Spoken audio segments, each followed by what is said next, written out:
Halo, selamat malam. Perkenalkan, nama saya Maulana Aditya, mahasiswa S1 PJJ Manajemen Universitas Cyber Asia. Pada kesempatan kali ini, saya sedang dalam pengerjaan tugas mengenai dari mata kuliah Perekonomian Indonesia.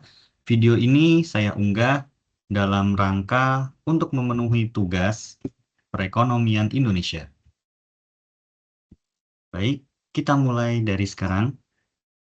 Halo kawan-kawan, pernah kepikiran nggak dari mana uang untuk membangun jalan tol itu? Pelabuhan, atau jaringan listrik yang selama ini kita nikmati sehari-hari? Yap, salah satunya adalah utang negara.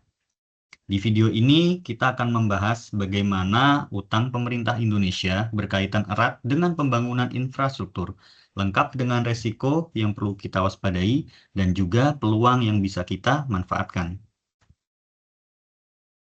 Baik, pada agenda pembahasan kali ini, ada 5 hal yang bisa kita bahas. Yang pertama yaitu potret utang negara terkini, kedua, kaitan hutang dengan anggaran infrastruktur, yang ketiga, kerangka teori fiskal yang melandasinya, keempat, apa sih resiko dan peluangnya, dan yang terakhir, rekomendasi kebijakan yang mungkin bisa pemerintah ambil. Nah, mungkin kita akan memulai latar belakangnya. Mengapa sih utang itu bukan sekedar angka defisit di laporan keuangan negara? Utang itu adalah alat pembiayaan yang menentukan seberapa cepat sebuah bangsa itu dalam pelaksanaan pembangunannya. Tahun 2026, APBN kita dirancang ekspansif dengan defisit 2,68% dari PDB atau Produk Domestik Bruto demi mendorong pertumbuhan ekonomi Indonesia ke angka 5,4%. Akibatnya, posisi utang pemerintah tembus hingga 9.920 triliun di kuartal pertama tahun 2026. Hampir menyentuh angka psikologis, yaitu 10.000 triliun rupiah. Sampai-sampai lembaga pemeringkat internasional seperti S&P mulai memberi catatan penting untuk pemerintah mengenai beban bunga utang kita. Nah, di sini bisa kita lihat bersama posisi per 31 Maret 2026, data ini disadur dari website DJPR dan juga dari Kemenq, website Kemenq. Total utang pemerintah kita mencapai 9.920 triliun rupiah atau setara 40,75% terhadap produk domestik bruto, yaitu naik dari 40,46% di akhir 2025. Jadi ada kenaikan dibandingkan tahun 2025. Nah, sebanyak 87,22% dari utang kita itu berasal dari SBN atau surat berharga negara, senilai 8.652 triliun rupiah.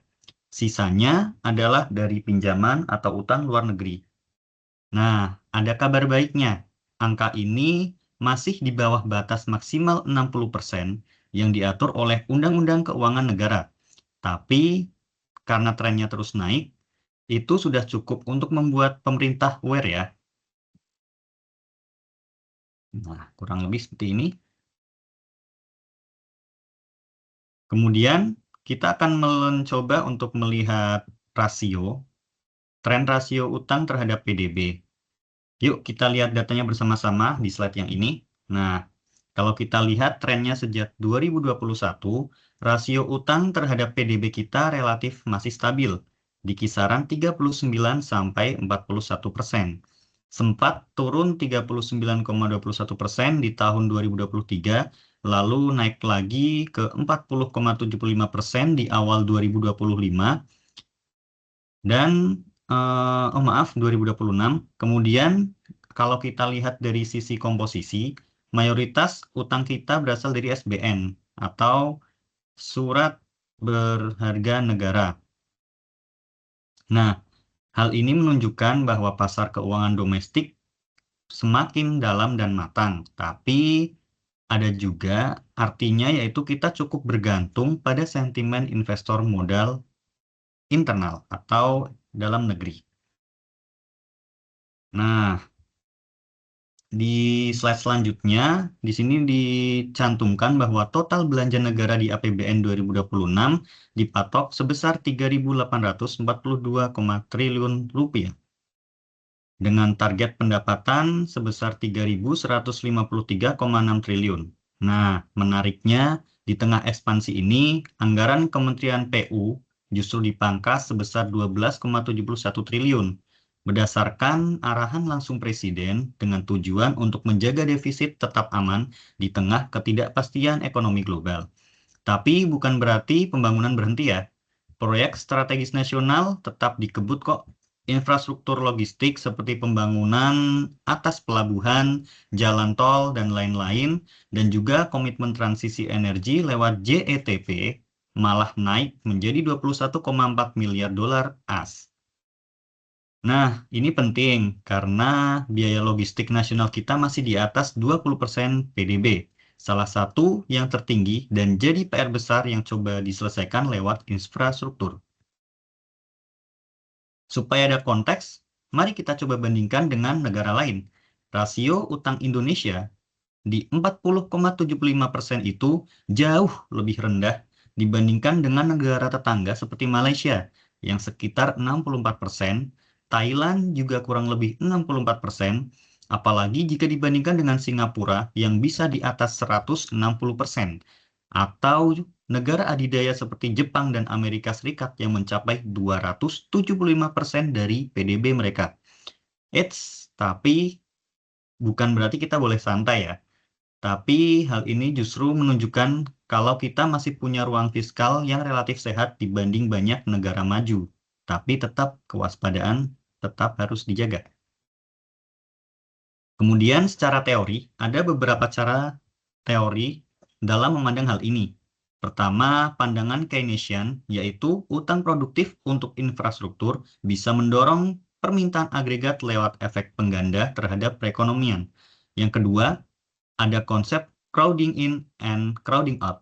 Utang bisa menstimulasi investasi swasta lewat konektivitas yang terbangun. Tapi ada risikonya juga, yaitu menyerap likuiditas dan menaikkan suku bunga domestik. Yang ketiga, debt sustainability analysis, yang dinilai bukan cuma nominal utangnya, tapi rasio bunga terhadap pendapatan dan kemampuan keseimbangan primer menstabilkan rasio utang kita. Yang terakhir, teori dari Ricardian equivalence, yaitu teori yang mengatakan bahwa masyarakat cenderung menabung lebih banyak karena mengantisipasi pajak di masa yang akan datang untuk membayar hutang pemerintah yang ada saat ini. Wow. Nah, kemudian kita akan masuk ke bagian resiko utang bagi keberlanjutan fiskal. Sekarang apa saja sih resikonya? Pertama adalah tekanan beban bunga. Seperti yang tadi disampaikan, S&P sudah mengingatkan mengenai rasio bunga utang terhadap pendapatan negara kita. Mendekati batas aman 15-20%. Nah, ini tentunya akan mempengaruhi ruang fiskal pemerintah ke depannya. Yang kedua, ketergantungan pada SBN yang mencapai 87% membuat kita rentan terhadap gejolak yield dan sentimen pasar global. Yang ketiga, volatilitas nilai tukar. Nah, karena utang luar negeri yang terus tumbuh dan naik, ini rentan terhadap pelemahan rupiah di mata dunia. Yang keempat, ruang fiskal yang makin sempit. Nah, makanya kenapa pemerintah secara anggaran sektoral termasuk infrastruktur harus dipangkas demi menjaga defisit kita tetap terkendali. Tapi di balik resiko yang ada tadi juga ada peluang besarnya ya. Infrastruktur konektivitas bisa menurunkan biaya logistik nasional yang masih di atas 20% PDB. Ini efek pengganda nyata buat ekonomi kita. Kemudian pemerintah juga mulai mendiversifikasi sumber pembiayaan, misalnya lewat rencana Pandabon berdenominasi yuan, supaya nggak terlalu bergantung pada investor Amerika. Kemudian ada juga skema pembiayaan inovatif seperti KPBU atau kerjasama pemerintah dan badan usaha, dan juga green bond yang melibatkan swasta. Kenapa? Supaya tidak semua beban ditanggung oleh APBN, kita share ke swasta maupun badan usaha yang lainnya. Nah, yang penting juga rasio utang kita di 40,75% masih jauh di atas batas 60% yang terdapat di Undang-Undang Keuangan Negara. Artinya, masih ada loh ruang manuver kebijakan yang lebih fleksibel. Dan harapannya sih pemerintah bisa memanfaatkan ini ya. Kemudian di sini juga ada beberapa rekomendasi kebijakan yang bisa mungkin mempengaruhi utang kita bisa menjadi lebih kecil. Apa saja sih kira-kira solusi atau kebijakan yang direkomendasikan?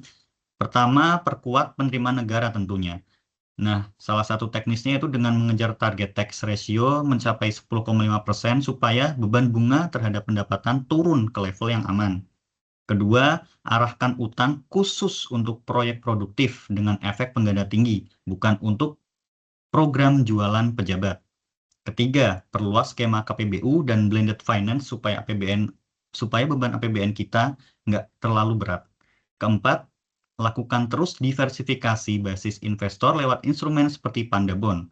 Kelima, perkuat transparansi serta monitoring realisasi proyek supaya setiap rupiah utang yang terrealisasi itu benar-benar produktif.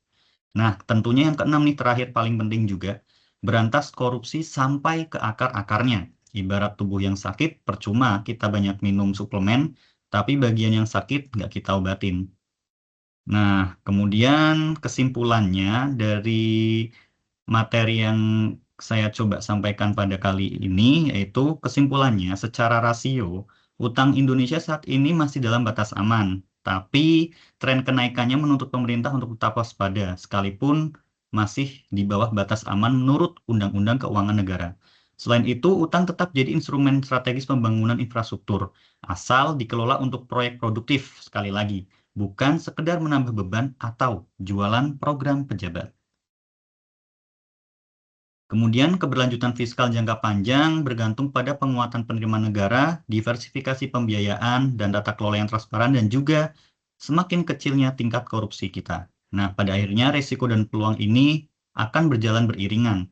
Pengelolaan yang bijak tentunya bisa mengubah utang menjadi katalis pertumbuhan ekonomi kita, bukan menjadi warisan beban untuk generasi yang akan datang.